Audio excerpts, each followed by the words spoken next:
face à une épreuve.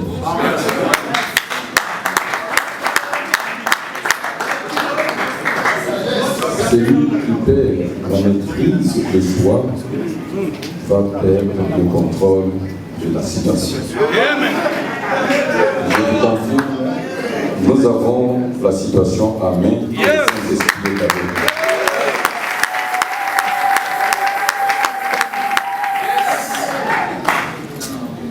Avant de commencer, j'aimerais saluer la présence d'un homme de Dieu. C'est son éminence Cheikh Abdallah, le représentant de la Comico. Merci.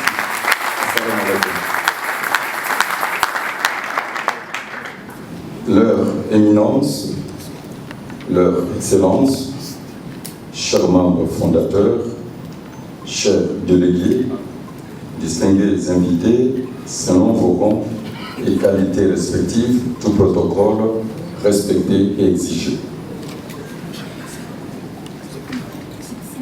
C'est avec un très réel plaisir que je prends la liberté ce jour du haut de cette tribune pour vous souhaiter la bienvenue dans cette salle où va se dérouler les travaux de la première Assemblée Générale Extraordinaire de l'Église du Réveil du Congo, en sigle RSC, qui va statuer sur la mise en place générale au sein de notre institution. Que la paix de notre Seigneur Jésus-Christ et la vertu de la puissance du Saint-Esprit couvrent chacun de vous tous. Amen. Avant toute chose, qu'il me soit permis de solliciter votre indulgence pour exprimer toute ma compassion à l'endroit de nombreux de nos compatriotes victimes des violences multiformes et tueries de tout genre qui sévissent à l'est de notre pays, sans compter celles qui sont décimées par la Covid-19. Pandémie qui continue d'endeuiller des millions de familles par le monde. C'est ici l'occasion pour moi de remercier notre président de la République, chef de l'État, et son gouvernement pour la maîtrise de la gestion de cette catastrophe sanitaire. Cela prouve encore que la grâce de Dieu est sur RDC. Je vous invite à vous lever et de garder une minute de silence.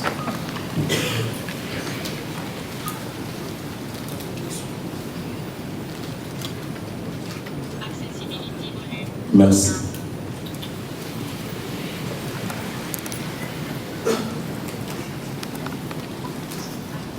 Aujourd'hui, je me présente devant vous en qualité de président national, représentant légal de l'Église du Réveil du Congo, en exercice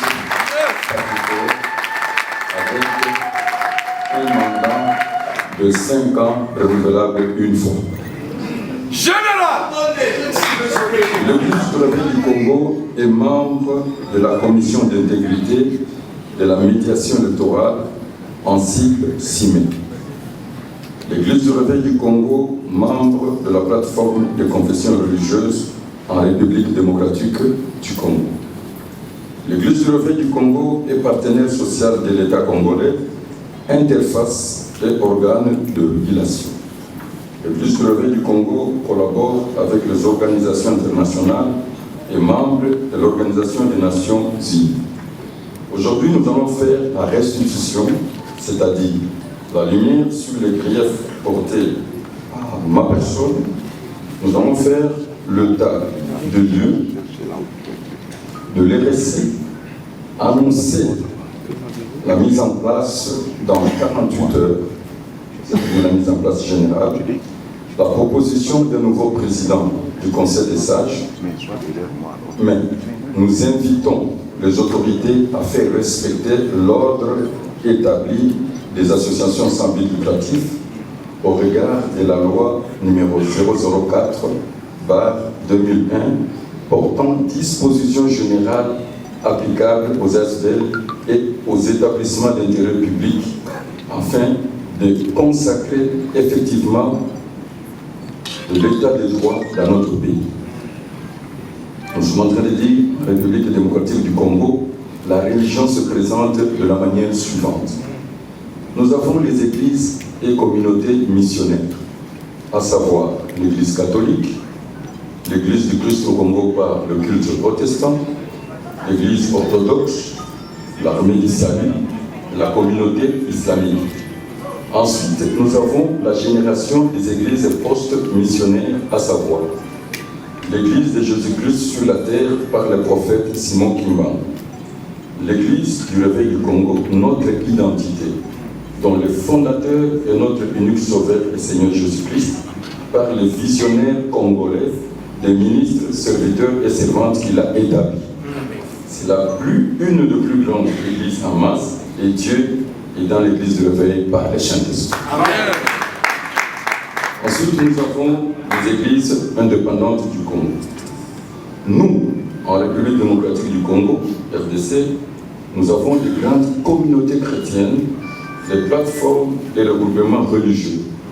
Dieu a fait grâce, il y a une bonne cohabitation dans la religion, malgré les problèmes sont inhérents dans la société humaine. Vous constaterez, nous sommes un des rares pays où le musulman et les chrétiens cohabitent pacifiquement.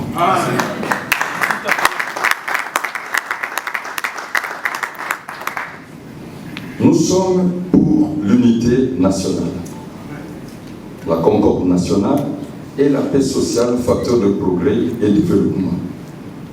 Aujourd'hui et maintenant là, nous allons parler en termes d'observation. Première observation. En date du 24 août 2020, j'ai suivi par la voie de médias et réseaux sociaux une déclaration. L'évangéliste Sonika Fota-Rockman est suspendu de ses fonctions de représentant légal et président national de l'RSC à titre conservatoire jusqu'à la tenue de l'Assemblée générale extraordinaire. Et une semaine après, j'ai reçu la lettre signée par l'évêque principal Kajama Pafoul, pasteur Mapasa Baolimbo et Monseigneur Moïse Tchibumbu pour la majorité dite des membres effectifs. Premier grief, non-convocation de l'Assemblée générale depuis son investiture. Chers participants, pour votre édification, voici le chronogramme. J'ai été élu le 23 avril 2019. Investi le 12 août 2019. La remise est reprise le 23 juillet 2019. J'ai occupé le poste et fonction du président du Conseil des sages plus de 19 ans. Selon nos statuts, article 11.1 des attributions. Le Conseil ecclésiastique national, il est l'organe de conception, d'orientation et de décision de l'ORC. Et à ce titre, il traite de toutes les matières relatives au but de l'ORC. Il s'est réuni en session ordinaire et en session au mois de janvier, sur convocation du président national et en session extraordinaire, toutes les fois que la nécessité s'impose sur convocation du président ou du secrétariat exécutif. Je devais me décharger des fonctions du président du Conseil des sages. Tout d'abord, et cet exercice s'est fait, la désignation par le vote de confiance consensuel du président, premier vice-président, deuxième vice-président et le membre du bureau. L'investiture aura lieu le 11 janvier 2020. Et le président du Conseil des sages tombera malade et le Seigneur l'a repris. Nous avons repris le même exercice le 16 mars 2020 pour la désignation par vote de confiance consensuelle du nouveau président du Conseil des sages. Et le 18 mars 2020, le saviez-vous, l'humanité traverse une crise inédite de notre ère causée par la pandémie à Covid-19, déclarer une urgence mondiale sanitaire qui secoupe fondamentalement les États et organisations internationales. Le chef de l'État a pris une série de décisions, dont la suspension de culte, et la période de confinement a duré 5 mois jusqu'au 15 août 2020.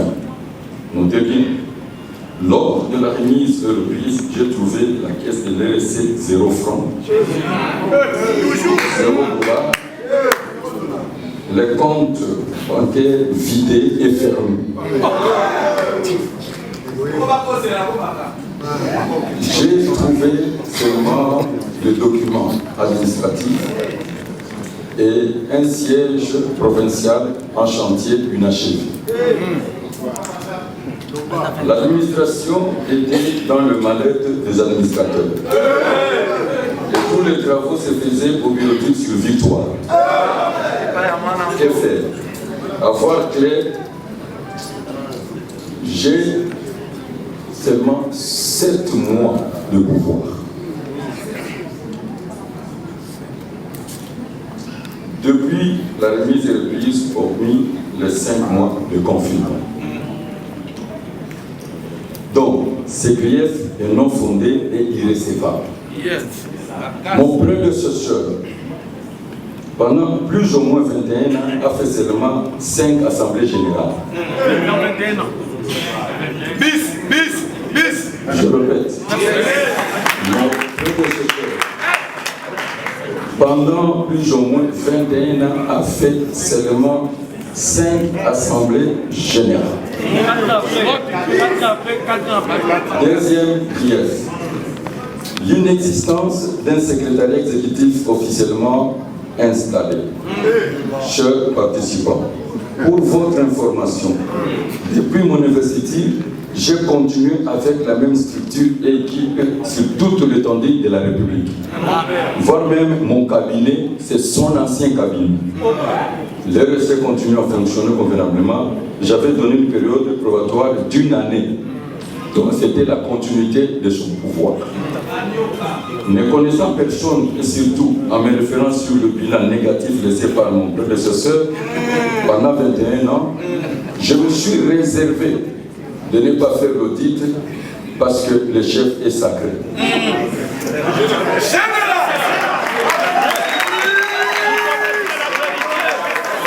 Le chef est sacré parce qu'il incarne notre institution.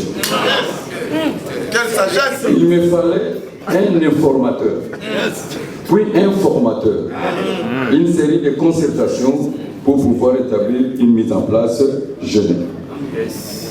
C'est alors que nous avons organisé une série de réunions ad hoc de l'exécutif et du conseil des sages pour faire un état de lieu, afin d'aboutir aux états généraux de l'ERC et enfin organiser un congrès national de l'ERC avec comme thème l'église du réveil et les défis du XXIe siècle, son histoire, ses messages,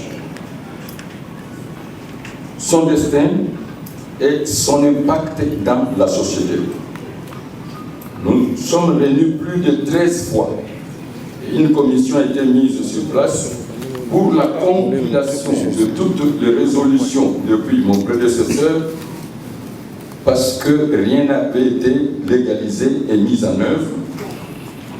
Néanmoins, pour la ville et province de Kinshasa, nous avions nommé et reconduit le président provincial avec son comité, les responsables des femmes du réveil pour la ville province de Kinshasa, les responsables de la jeunesse pour la République démocratique du Congo et pour la ville province de Kinshasa. En province, la coordination de la région ecclésiastique du Congo central et du Grand Katana. Et c'est là avec 1001 difficultés parce qu'il y avait toujours une structure parallèle. Nous avons rencontré 1001 obstacles. Donc, la main invisible de mon prédécesseur était toujours présente.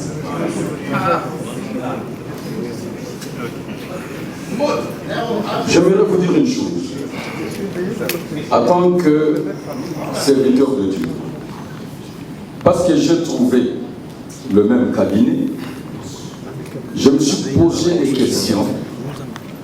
J'ai consulté nos statuts et règlements de l'intérieur, quelles sont les ressources de l'Église réveil du Congo. Bien-aimés, l'église du Réveil du Congo est une mine d'or qui n'est pas exploitée. Il manque seulement l'organisation, la discipline et la sérieuxité. Voilà ce que j'ai trouvé. Je prends en témoin le ciel, la terre, ma conscience. Chaque trimestre, les églises membres effectifs cotisent à $30. Et à Kinshasa, nous sommes 18 000 églises, mais c'est 4 900 qui cotisent. Mais il n'y a pas toujours l'argent. Il y a des membres effectifs qui cotisaient à 100 et à 50. Les cartes de ministres de culte. L'église des Réveils avait le bénéfice de $5. Et regardez sur toute l'étendue de la République combien de ministres nous sommes. Et dans 5 ans, il fallait renouveler cette carte une fois. Je n'ai pas trouvé l'argent. Je suis en train toujours de vous dire la vérité. Dans une organisation, chaque ordre de mission doit être payé. Pour s'identifier dans l'église des Réveils, on faisait payer $120. Mais je n'ai pas trouvé l'argent. Pendant 20 ans. Nous avons les écoles conventionnées de l'église des Réveils. Et les écoles conventionnelles de l'église des Réveils, pour signer le protocole d'accord, c'est $400. Et nous avons, selon l'information, je ne vous ai pas les détails pour vous dire combien des écoles nous avons.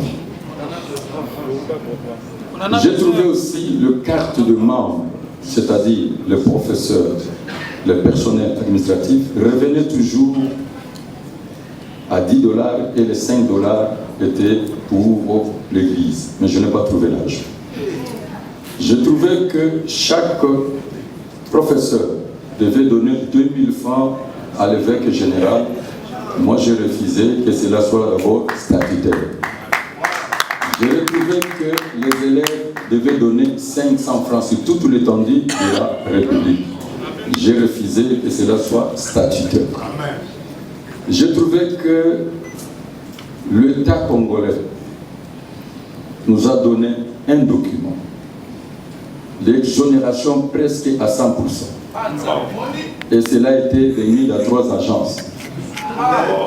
À Kasumbalisa, je crois aussi à Beni, oui.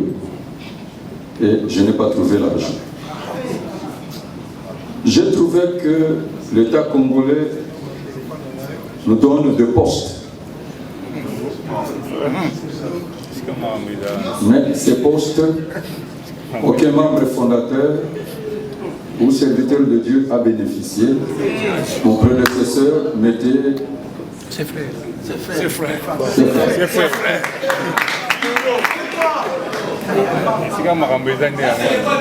J'ai trouvé, suivez-moi avec une attention soutenue. Je vous parle des choses que vous pouvez vérifier par la suite. J'ai trouvé, bien aimé, dans l'église du Réveil, que les organisations internationales nous donnaient de l'argent par moment, comme UNICEF, comme UNICIDA, que j'en parle, mais cela allait dans le compte de mon prédécesseur. J'ai trouvé, je suis en train de vous dire, il faut vérifier l'information. J'ai trouvé qu'à l'église du Réveil du Congo, pendant la période des élections,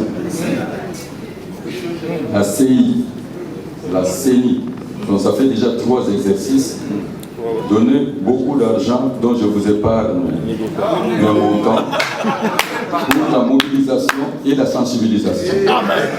Je n'ai rien trouvé. Est-ce que je peux continuer?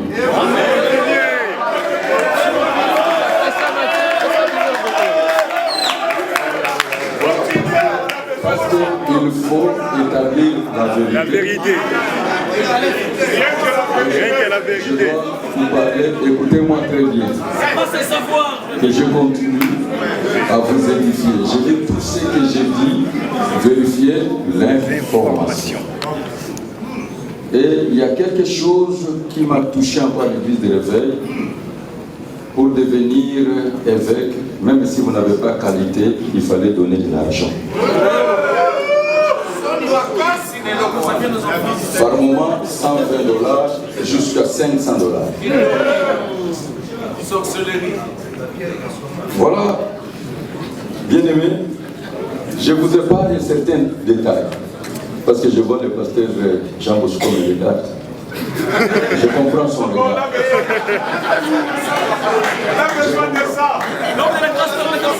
Ce que je vous dis, c'est vérifiable.